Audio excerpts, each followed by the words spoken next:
కేవలం ఆ కేసుకు ఉపయోగించుకోవడానికే కాకుండా నన్ను ఎక్కడైతే ఉపయోగించుకోవాల్సిన కాడ ఉపయోగించుకోవడం కోసం నేను ఎక్కడ సహకరించట్లేదు. 3 రాజధానుల విషయంలో కూడా వ్యతిరేకిస్తాడు, సహకరించట్లేదు. ఇతను కనుక వదిలితే, ఇతను వదిలిపెడితే ఏం జరుగుతుందో, ఇతను వదిలిపెట్టకూడదు అనే ఒక భయభ్రాంతులకు గురి చేస్తూ అట్లాగే కంటిన్యూగా మెయింటైన్ చేస్తూ నన్ను అలా మెయింటైన్ చేస్తూ ప్రెజర్లో ఉంచారు. ఒక ప్రెజర్లోనూ ఒక ఆశావాదాన్ని ఎన్ని క్రియేట్ చేస్తూ జరుగుతుంది. భయాన్ని కేవలం ఎందుకంటే నేను పిల్లల లైఫ్ పాడైపోతుంది, అతను ఒక గేమ్ ప్లేయర్ లైఫ్ పాడవుతుంది. అదే మా పెద్ద పాప విషయంలో జరిగింది. 4.5 సంవత్సరాలు జరిగింది. రిజైన్ చేసేయమ్మా అన్నాను. Government hospital government job resign చేసింది. సాక్ష్యం 4.5 సంవత్సరాలు. ఈవెన్ ప్రిన్సిపల్ సెక్రటరీ కృష్ణబాబు గారు ఒకసారి లెటర్లో ఏం రాశారంటే, ఏంటిది హైయర్ స్టడీస్కి వెళ్తే మనం ప్రయారిటీ ఇచ్చి ప్రమోట్ చేయాలి కానీ ఇదేంటని చెప్పి డిఎంఈకి ఫోన్ చేసి దాని మీద ఫైల్ రాసిన సంతకం ఉంది, రాసిన పాయింట్ ఉంది, రికార్డ్ చూసుకోమనండి, రికార్డెడ్గా ఉంది. ఇంత ఉండా కూడా 4.5 సంవత్సరాలు తిప్పితే నేను అర్థం చేసుకోలేనంత మూర్ఖుణ్ణి కాదు, అంత ఇది కాదు. అయితే ఇక్కడ జరిగింది ఏంటంటే, ఇక ఈ రకంగా అన్ని రకాల నష్టపెట్టి ఎండ్ చేద్దాం అనుకునే ప్రయత్నం వచ్చింది. ఈ టైంలో నేను గవర్నమెంట్ కోర్టుకి నా కేసుని ఆధారం చేసుకున్నారు కాబట్టి కంపల్సరీ నేను సాక్ష్యం పడేయాలి. సాక్ష్యానికి వాళ్ళు స్టేట్మెంట్కి వస్తాం కోసం డిపార్ట్మెంట్ నన్ను అడుగుతున్నారు, కంటిన్యూగా ప్రెషర్ చేస్తున్నారు. ప్రెషర్ చేస్తే నేను స్టేట్మెంట్ ఇచ్చాను అనుకోండి, నా పరిస్థితి ఏంటంటే స్టేట్మెంట్ కనుక జనవరిలోనో ఎప్పుడైనా ఇస్తే కనుక, అదే నవంబర్, డిసెంబర్, జనవరి ఆ మధ్యలో కనుక ఇస్తే కనుక స్టేట్మెంటు నేను ఇవ్వగానే వాళ్ళకి వ్యతిరేకంగా స్టేట్మెంట్ ఉందనుకుంటే నేను హత్య చేయబడతాను, నా సంతకం ప్రొడ్యూస్ జరుగుతుంది, స్టేట్మెంట్ మారుతుంది. మిమ్మల్ని హత్య చేయటం, ఆ నేరారోపణ చంద్రబాబు మీద వేయటం, స్టాంపు, ఈ డ్యూటీ మారుతుంది. కాబట్టి దాన్ని పోస్ట్పోన్ చేసుకుంటూ కంటిన్యూగా పోస్ట్పోన్ చేసుకుంటూ, అంటే నేను చెప్పినా కూడా ఈ కేసు మీకే రివర్స్ అవుతుందండి అని చెప్పినా కూడా, అప్పటికి మర్యాదపూర్వకంగానే చెప్పినా కూడా వినకుండా ఇది చేసినప్పుడు నేను కంటిన్యూగా మేనేజ్ చేసుకుంటూ వచ్చి 30/4/2024 అంటే దాదాపు ఎలక్షన్ మిడిల్ ఎలక్షన్లో ఉంది. నన్ను గురించి ఆలోచించే నేచర్ ఉండదు. ఆలోచించే నేచర్ ఉన్నా కూడా ఒకటి, అప్పటికే సెంట్రల్ ఫోర్స్ ఎలక్షన్ డిపార్ట్మెంట్లో వచ్చింది.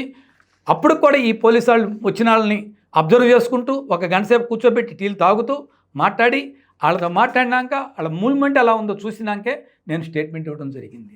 అంటే ఇంత భయంకరమైన వాదన.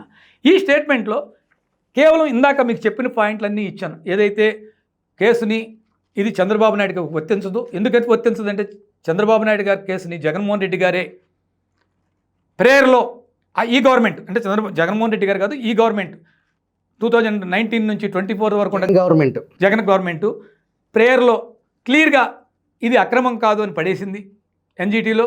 గత ప్రభుత్వంలో చంద్రబాబు ఏదైతే తవ్వకాలు జరిగినాయో దాంట్లో ఎటువంటి అక్రమాలు లేవు అని చెప్పేసి జగన్ ప్రభుత్వం, జగన్ గనుల శాఖ కోర్టుకు తెలియజేసింది.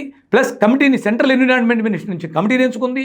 ఆ కమిటీ కూడా అక్రమం కాదు అని నిరూపించినాక ఏ రకంగానూ చంద్రబాబు నాయుడు గారి మీద కేసు రాదు. అంతవరకు చెప్పుకొచ్చినాక తర్వాత నేను క్లియర్గా చెప్పాను, మా లాయర్ గారు మీరు సాక్ష్యాలతో అఫిడవిట్ చేయకపోతే కేసు కొట్టివేస్తారన్నాడు. అంటే కోరడం జరిగింది. ఇల్లీగల్ శాండ్ మైనింగ్లో కనుక అక్రమ క్వారీకి మధ్యలో వెళ్తే నా ప్రాణానికే ప్రమాదం అని భావించాను. కాకపోతే వివేకానంద రెడ్డి ఈ డైలాగులు నేను వాడలేను కనుక అక్కడ నాకు అర్థమైంది ఏంటంటే ఇది ప్రమాదం అని చెప్పి, నా ప్రాణానికి హాని ఉందని చెప్పి నేను క్లియర్గా మెన్షన్ చేయడం జరిగింది. దాంతో వదిలిపెట్టలేదు నేను. ఇక్కడ ఒక ఎన్విరాన్మెంటిస్ట్గా, ఒక పర్యావరణ ప్రయోగంగా బాధపడేది ఏమిటంటే 5 సంవత్సరాలను కూడా నదిలో మిస్టరీ ద్వారా అక్రమ తవ్వకాలు జరుగుతున్నవి, అది చట్ట విరుద్ధం అని రాసేశారు. క్లియర్గా చెప్పాను. నేను స్టేట్మెంట్ నేను చెప్పిన మాట రాసుకున్నారు, వాళ్ళు రాసుకున్న వర్డ్స్, పోలీసు వాళ్ళు రాసుకున్న వర్డ్స్, నేను కాపీ తీసుకున్నాను, అంతవరకే చెప్పేశాను. అంటే ఇక్కడ అంటే ఆ రోజుకి ఇక ఎలక్షన్కి వెళ్ళిపోతున్నారు, ఎలక్షన్ మూడ్లో, ఎలక్షన్ నోటిఫికేషన్లో ఉంది, జగన్మోహన్ రెడ్డి ఆ బిజీలో ఉన్నాడు, ఈ స్టేట్మెంటుకి అంత ప్రమాదం ఉండదు నాకు అని చెప్పి ధైర్యం చేసుకుంటూ నెట్టుకుంటూ వచ్చేసి అప్పటికి ఇక ధైర్యం చేశారు. కానీ దీంట్లో ఇంకొక భయంకరమైన నిజం ఉంది. ఏంటంటే రేపు ఎలక్షన్లో జగన్మోహన్ రెడ్డి గారు గెలిస్తే నా పరిస్థితి ఏంటి? దానికి పోరాటానికి సిద్ధపడ్డాను. అసలు విషయం ఏంటంటే దాని పోరాటానికి సిద్ధపడి స్టేట్మెంట్ ఇచ్చాను. ఈ స్టేట్మెంటు దాని పోరాటానికి సిద్ధపడ్డాను. మళ్ళీ జగన్మోహన్ రెడ్డి గవర్నమెంట్ వస్తే నా పరిస్థితి ఏంటి అనేదాన్ని మీరు యుద్ధానికి ప్రిపేర్ అయ్యి, అవసరమైతే మీరు ప్రాణత్యాగానికి చేయటానికి కూడా సిద్ధమయ్యి ఆ స్టేట్మెంట్ ఇచ్చారు. రెండు. ఒకటి ప్రేయర్ డిఫరెంట్ ప్రేయర్, అక్కడ అక్కడ ప్రేయర్ డిఫరెంట్. ఇప్పుడు చంద్రబాబు నాయుడు గారిని అరెస్ట్ చేయడానికి సో ఒకే అధికారి 2 అఫిడవిట్లు కోర్టుని దురుద్దేశపూర్వకంగా మోసం చేసినట్టు, అందువల్ల జైలుకి వెళ్తాడు. రెండోది మిషనరీ ద్వారా తవ్వకాలు జరిగినాయి అనేది నా దగ్గర ప్రూఫ్స్ క్రియేట్ చేసేసి అరెస్ట్ చేయించగలను. నేను చేయక్కర్లా ప్రూఫ్స్. గూగుల్ చెకింగ్ టోటల్గా ఎక్కడన్నా కానీ మనుషులు ఎత్తినట్టు లేదు, చూసుకోమనండి రాష్ట్రం మొత్తం. గూగుల్ చెకింగ్ అంటే అరెస్ట్.